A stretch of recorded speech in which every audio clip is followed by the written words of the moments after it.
Namibia lies in southwest Africa. The Namib Desert stretches for almost 2,000 kilometers along the coast. To the north, the desert is crisscrossed by several dry river valleys. One of them is the Huanib Valley. It runs through the desert for several hundred kilometers and ends in the sea.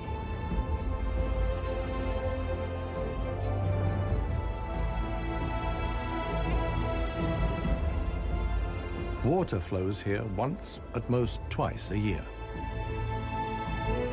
Only deep-rooted plants like anna trees can survive here. Only here, within the valley, can mammals exist in the long term. It is the home of the desert elephants.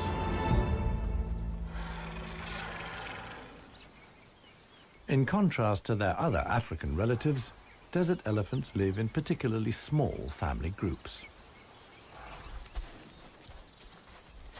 They are so rare and their way of life is so special that they're under the constant supervision of scientists who've also given the elephants names.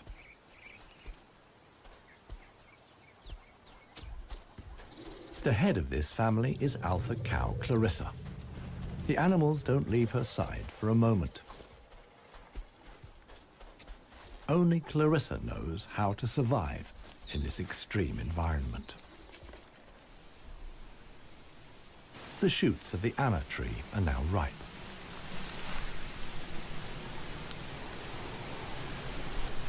The pods contain protein-rich seeds.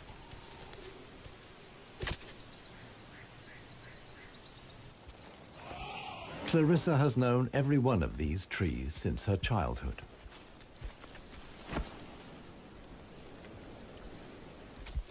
Even the youngest, Maya, tries the shoots. Here, however, experienced trunk tip control is required. It's easier for her to get the protein she needs from her mother's milk. Desert elephants only have half the number of calves as other elephants. The male animals stay with their mother's family until they reach sexual maturity. With mock fights, they prepare for life without the protection of the females. Adult bull elephants are loners or travel in small groups. Jappy is the most skillful of them.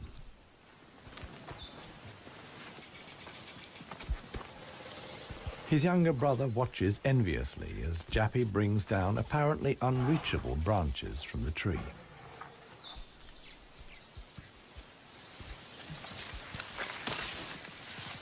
In the valley, Jappy is well known for such tricks. He learned them from his father. Friendship among bull elephants has its limits.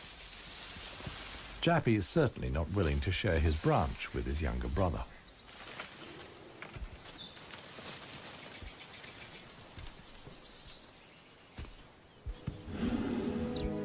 Their father, One Tusk, is now nearly 60 years old.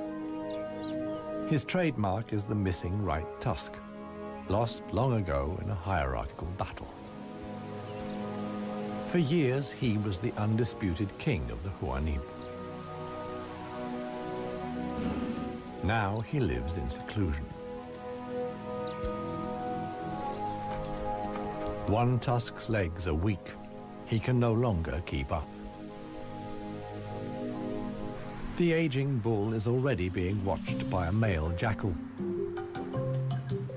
which lives in the Huanib Valley with its partner. Jackals mostly hunt smaller animals, but they wouldn't turn their noses up at a dead elephant.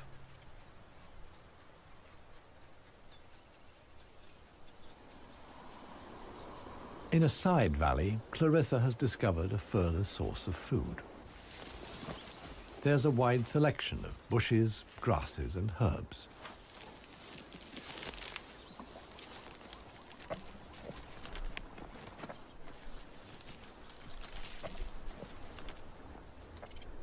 The elephants' climbing skills far surpass those of their savanna-dwelling relatives. This too is a form of adaptation to their special habitat.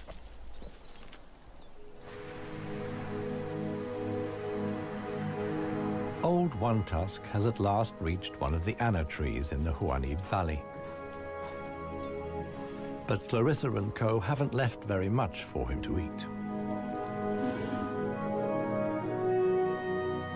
He desperately searches for something edible in the remnants. In vain.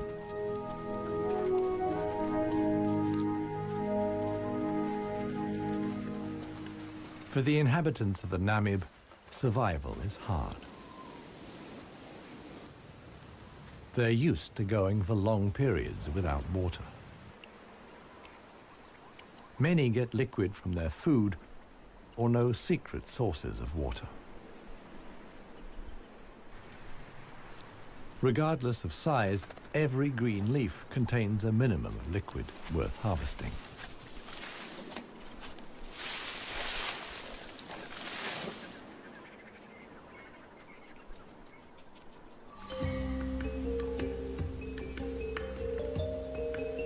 Outside the dry river valleys, there is scarcely any vegetation. Here, only extreme specialists survive. The Namib desert beetle is no bigger than a fingernail. As all animals, it depends on water for survival and has developed a special strategy.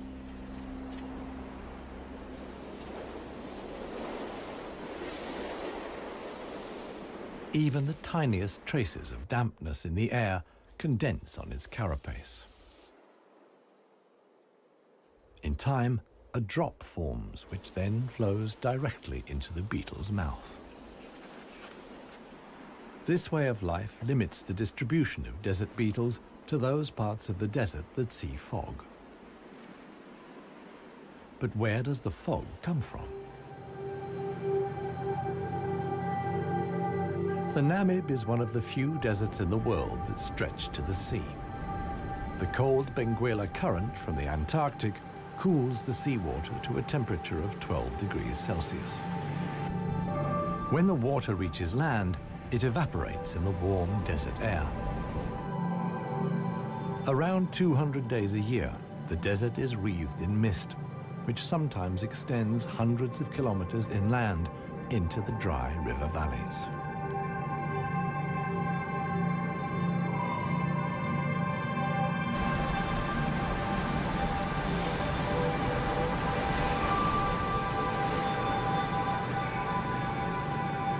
The Benguela current doesn't only bring fog, it's also rich in fish. The animals that benefit most are the brown fur seals.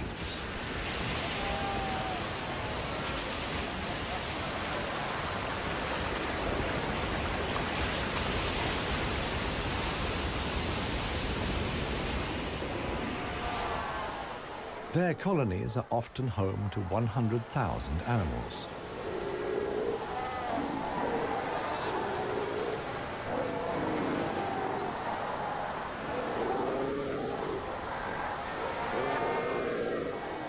Right now, there's good reason for so many seals to congregate here.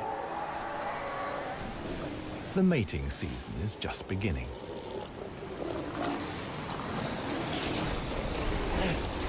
Everywhere, bulls are fighting for the right to mate.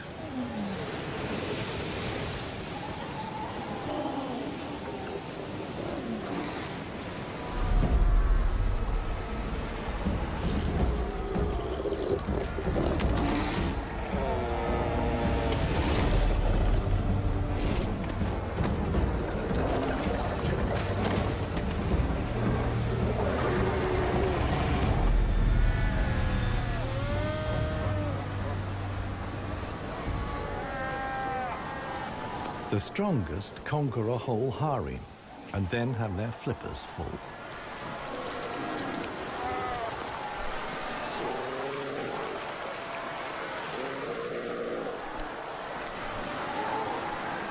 After mating, the males disappear into the sea. They're not involved in bringing up the young. The fog sometimes penetrates as far as the Huanib Valley.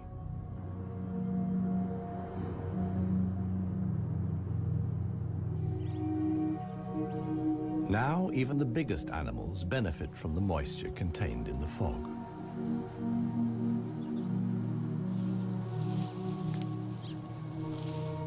Jappy and his brother can take on a lot of liquid from the drops of dew on the plants they eat. This allows the elephants to go without water for up to 4 days at a time. The pair are still on the move together. This will soon change.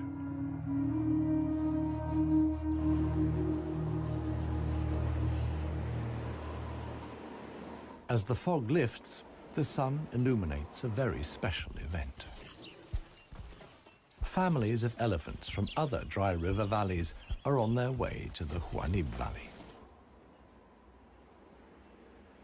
They're following the calls of their relatives, which they pick up via the soles of their feet, as via a stethoscope. More and more elephants join Clarissa's family. Some of the animals haven't seen each other for years and exchange affectionate greetings. Jappy and his brother are also aware of the arrival of the females. When it comes to attracting a cow, in a flash, companions become rivals. Once upon a time, one tusk was also aroused by all the excitement. Today, it no longer has any significance for him. He wouldn't be able to deal with confrontations with other bulls.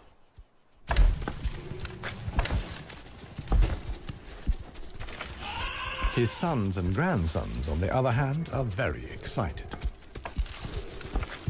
For them, it's important to make the most of the female's willingness to mate and prevent others from taking advantage. In the end, however, Jappy only manages to achieve his goal by means of a trick. He abducts the alpha cow, Clarissa.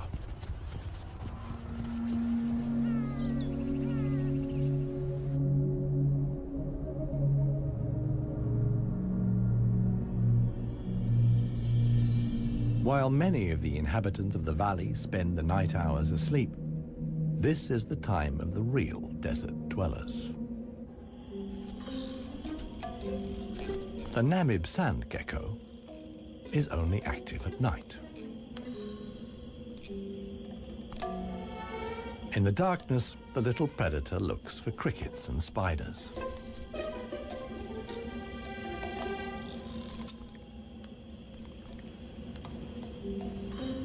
Like a frog's, its toes are webbed. This enables the lizard to seemingly fly across the dunes without sinking into the sand.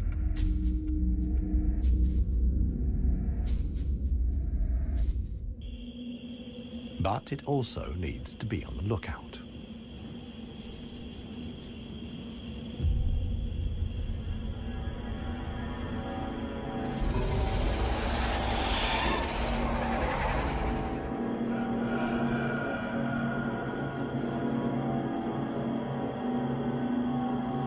A sidewinding adder. Similar to desert elephants, beetles, and geckos, the snake has a hard life in the Namib.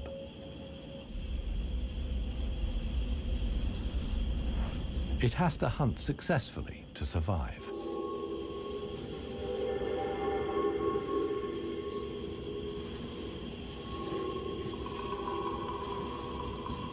Once it finds a good spot for an ambush, it goes to ground.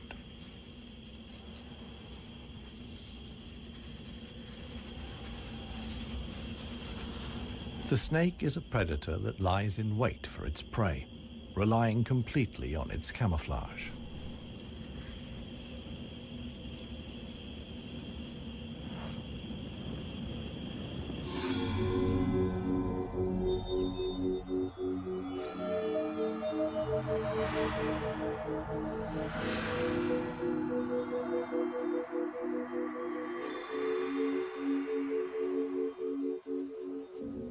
For the sensitive gecko, it's time to go. In the sun, it would quickly dehydrate. Here, too, webbed feet come in handy. The lizard uses its legs as scoops to quickly dig out astonishing underground passages. It can make tunnels 1 meter long into the ground.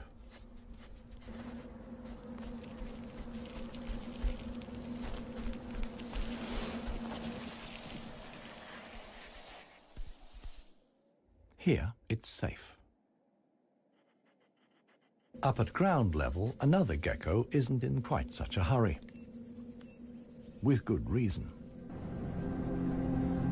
The fog is coming.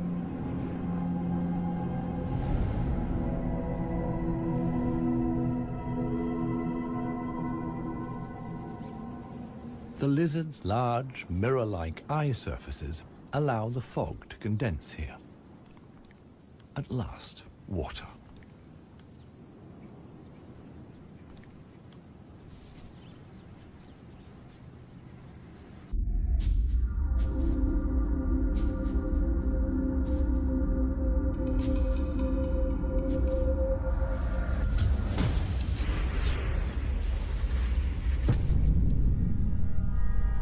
The waiting paid off.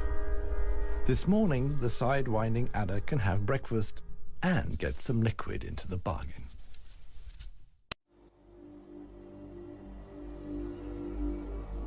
The Namibian winter is coming to an end, and with it, the mild climate brought by the fog. Relentless heat descends on the Huanib Valley. 40 degrees Celsius in the shade. This is approaching the limit for even Clarissa's family.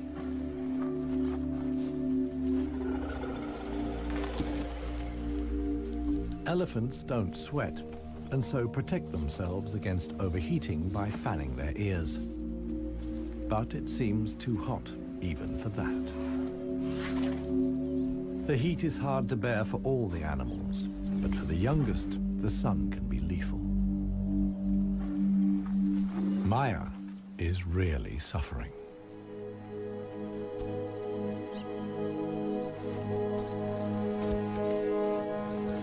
One tusk mobilizes all his efforts for one last attempt at an anna tree. But he no longer has the strength. Exhausted, he withdraws to the shade. During his long life, his legs have carried him more than 400,000 kilometers. As with most bull elephants, the last few steps he will take alone. Despite the heat, Clarissa can't afford to take a break. She urges her family to move on. Desert elephants have to spend up to 20 hours a day eating 200 kilos of plant material.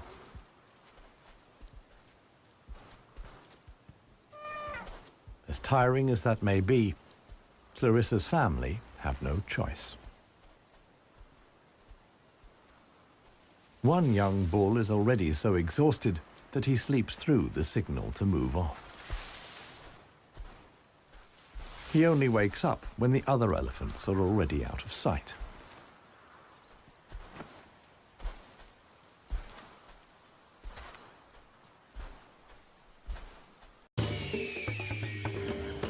This show was created for you and your family to watch together.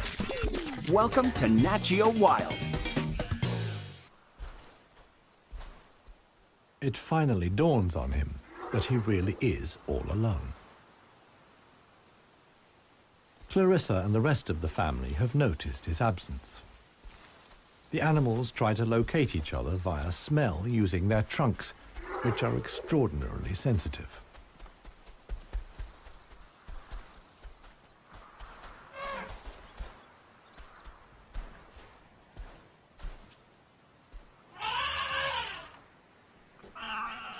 In the end, it's Maya who gives the decisive call. Now the straggler knows which way to go.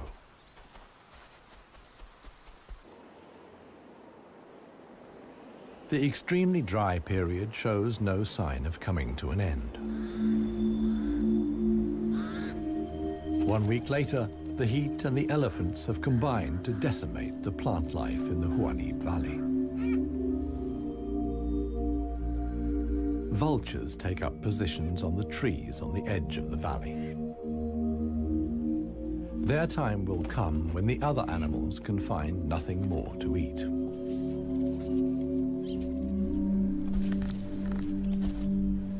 For Clarissa's family, a dead tree now becomes the sole source of food. In the desert, a tree of this size takes years to break down. And it's the elephants that turn it into food again for the other animals. They themselves only use 60% of what they eat. The rest they excrete undigested. In this way, they distribute seeds, like those of the anna tree. Some animals, like the helmeted guinea fowl, take the majority of their food from what the elephants deposit. In times of scarcity, even the Huanim Valley baboons look for something edible in the elephant's dung.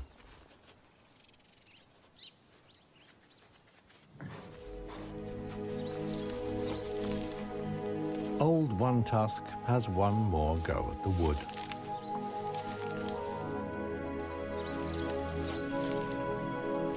But elephant molars only grow back 6 times. One Tusk's teeth are worn out, and his attempt to eat wood the way he used to is doomed to failure. In other parts of Africa, older elephants seek out swamps where they can live for a while longer on softer leaves. Here, there is no such possibility.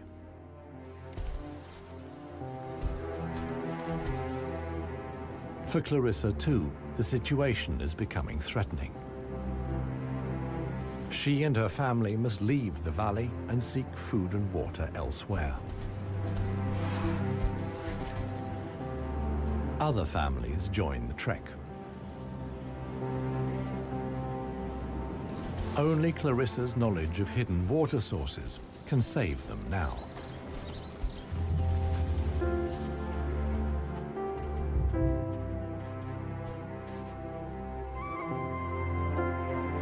Scarcely any animals are left in the valley. Even the jackals are leaving. In their search for food, they will move along the Huanim Valley until they reach the coast. Only One Tusk is too old and too tired for the trek. The one thing that could save him now is rain that would let soft grass grow. With this slim hope, he remains behind.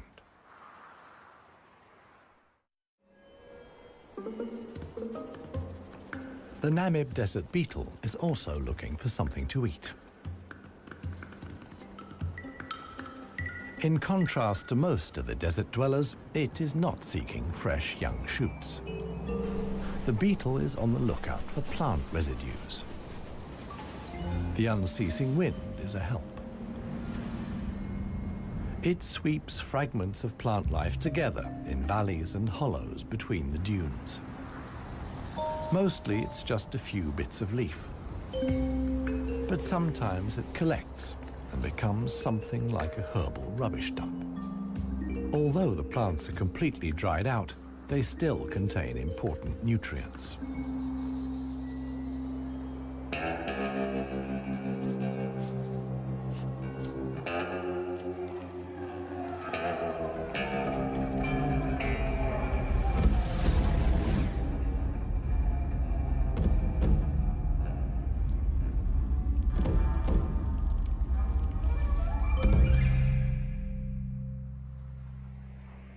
The Namakwa chameleon is one of the most dangerous hunters in the Namib desert. For desert beetles, at any rate. But the beetles don't usually make it quite so easy.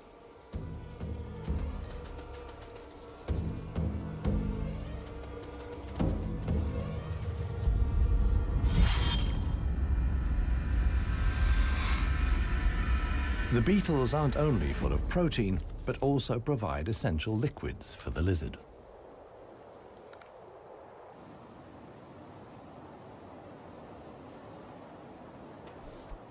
Namaqua chameleons are the biggest reptiles the Namib can support. In contrast to the mammals, they can't undertake long migrations to look for food and water. Similar to the Huanib, a river once flowed here. Along its banks, animals like chameleons penetrated deep into the desert. Hundreds of years ago, the dunes slowly invaded the riverbed and cut off the water supply. This process was so slow, however, that the animals had time to adapt to the new conditions.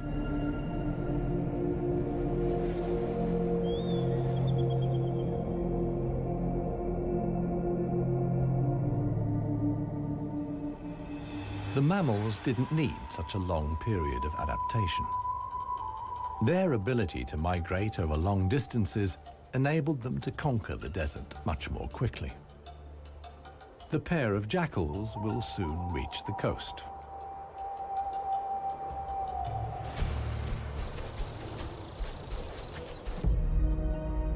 Clarissa, meanwhile, is still searching for water. Little Maya is already exhausted.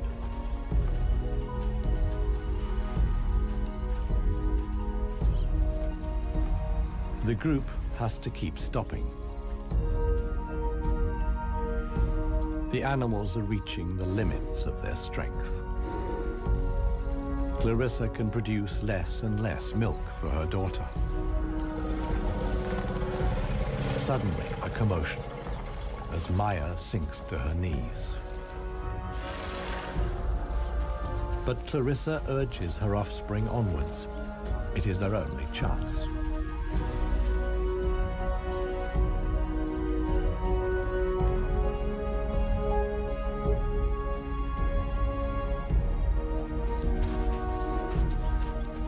As dusk falls, they finally arrive.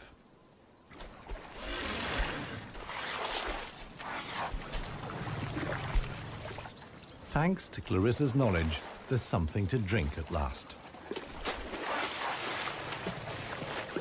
Adult elephants can get by on 100 liters of water a day.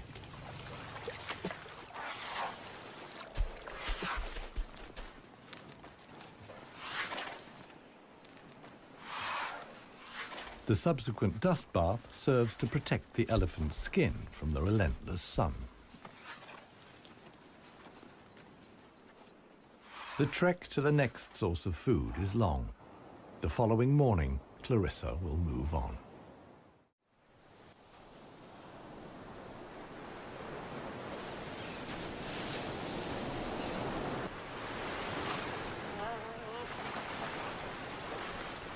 The jackals have finally reached the sea and move southwards along the coast.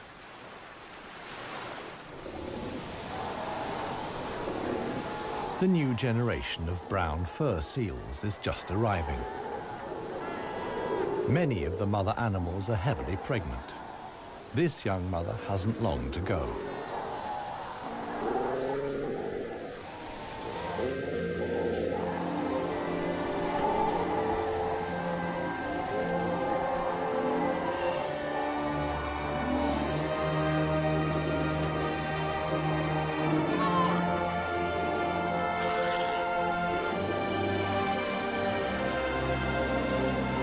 The mother at once welcomes her offspring into the world. Each voice and scent is as unique as a fingerprint. The ritual creates an unbreakable bond between mother and pup.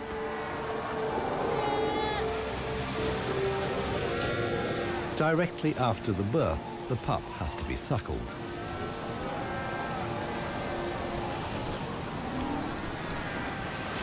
The newborn is a little clumsy.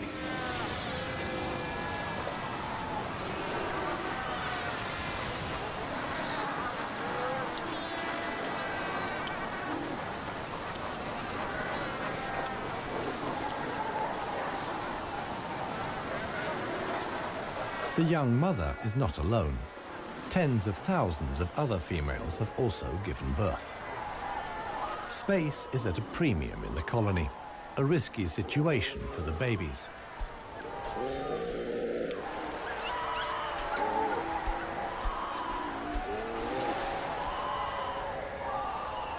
To minimize the danger, the seals organize a kindergarten. Many of the mother animals leave their newly born pups here.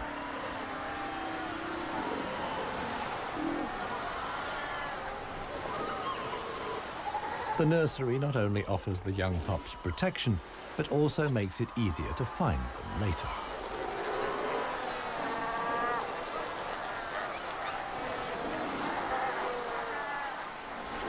The mother seals have to go out hunting every day to make sure their milk is nutritious enough for the young.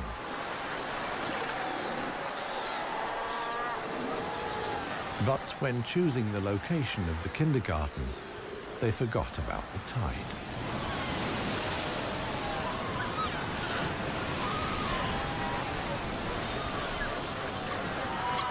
The pups fight desperately against the onslaught of the waves.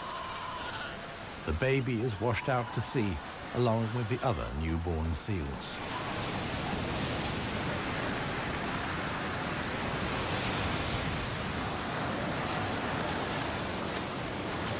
Seal pups can swim, but they don't have the protective layer of fat of adult animals. The pup fights for survival. Another is slowly but surely losing the battle. Within a few minutes, the pups are so exhausted that they can no longer keep their heads above water and drown.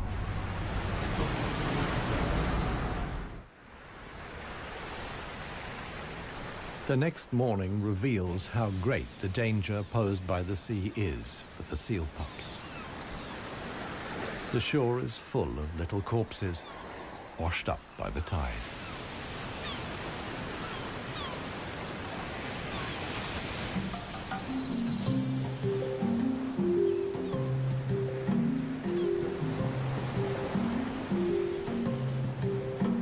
The jackals from the Huanib. The pair have traveled hundreds of kilometers from the arid valley.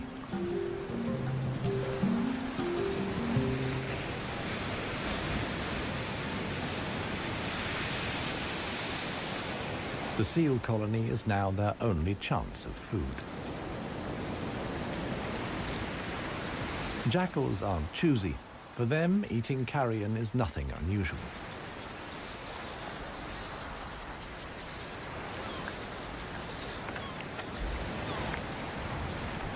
They'll be spending the coming weeks at the seal colony.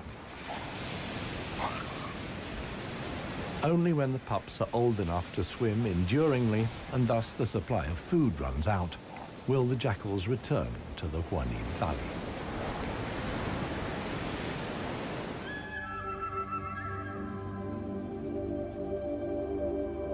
It's not only the jackals that undertake such long treks. The other inhabitants of the Huanib have a long way to go.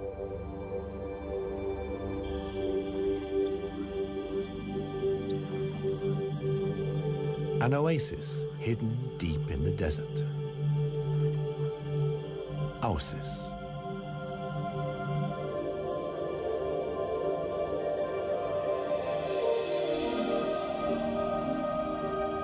It lies like an emerald in the middle of the desert.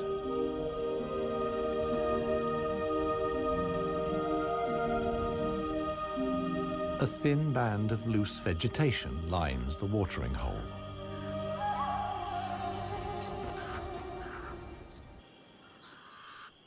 The pied crows are getting worked up about something. Visitors. Big visitors. the legendary desert lions.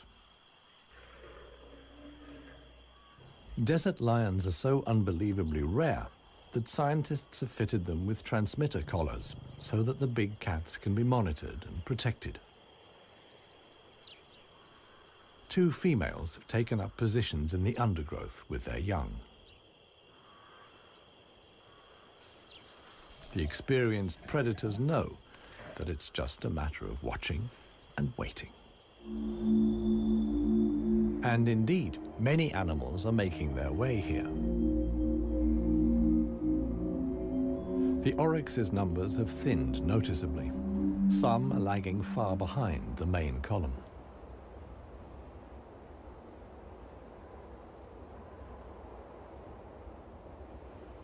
After more than 10 days' trek, the first animals finally reach the source. Cautiously, they approach the steep bank. They're in danger of sinking into the soft ground.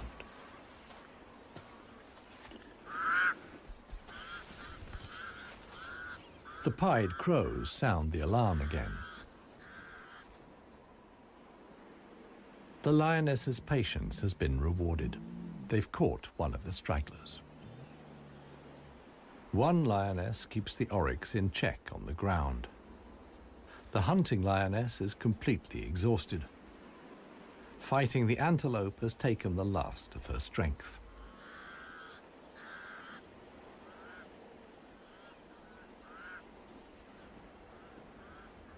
She drags herself back to the bushes to get her cubs.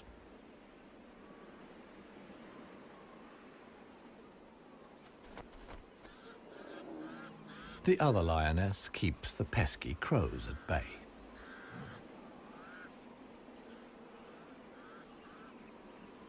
Luckily for the huntress, the cubs quickly grasp the situation. They can hardly wait to get their teeth into some fresh food. All the animals here are fighting for survival. The lionesses won this round. They've enough food now to last the coming weeks.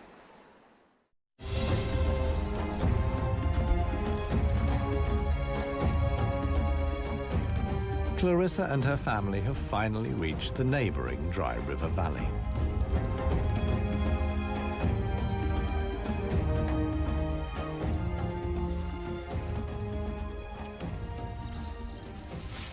The experienced cow knew instinctively that in times of drought, there was some precious greenery here to feed on. The exhausted animals can at last fill their stomachs again.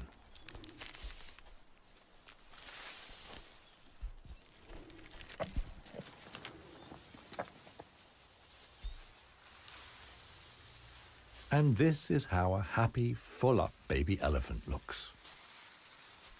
Maya in paradise.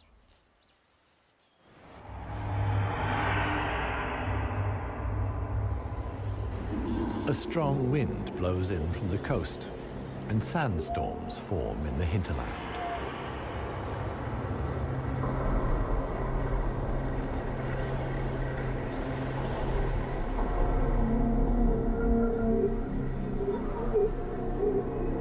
They reach the river valley where Clarissa and family have found food and shelter.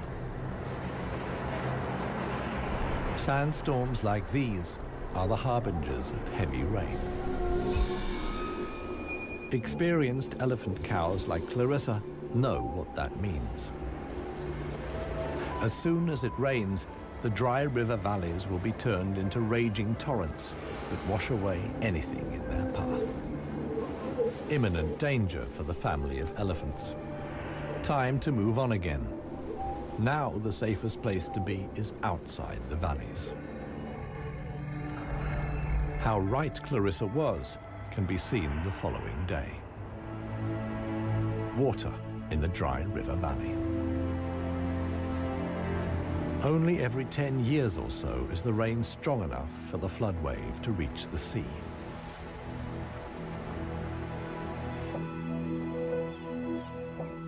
Just a few days later, the first green shoots begin the transformation of the dry river valleys.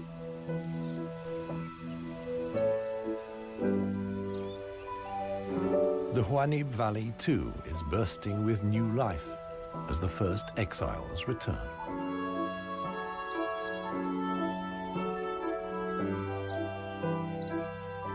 For one animal, however, the rain came too late. Old One Tusk succumbed to hunger before the first drops fell. The jackals find his body on the edge of the valley.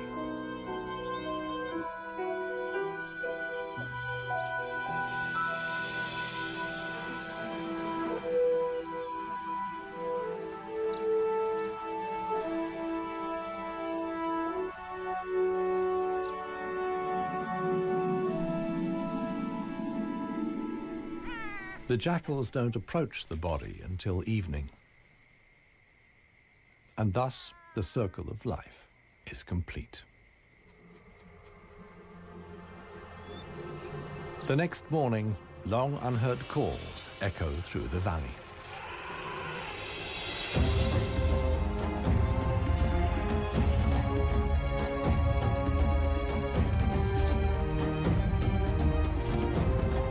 Clarissa is back. Her family survived the floods unscathed. Maya, too, is thriving. At last, the newly greened Huanib Valley comes into view.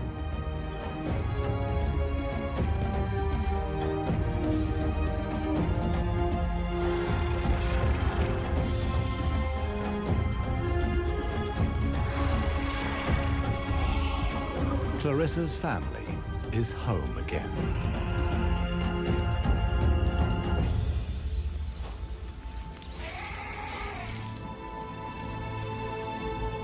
Jappy will pass on the genes of his father, One Tusk, and with them, his strength and intelligence. Clarissa is pregnant with his baby. The alpha cow will induct each new generation into the secrets of the desert elephants. This is essential for their survival.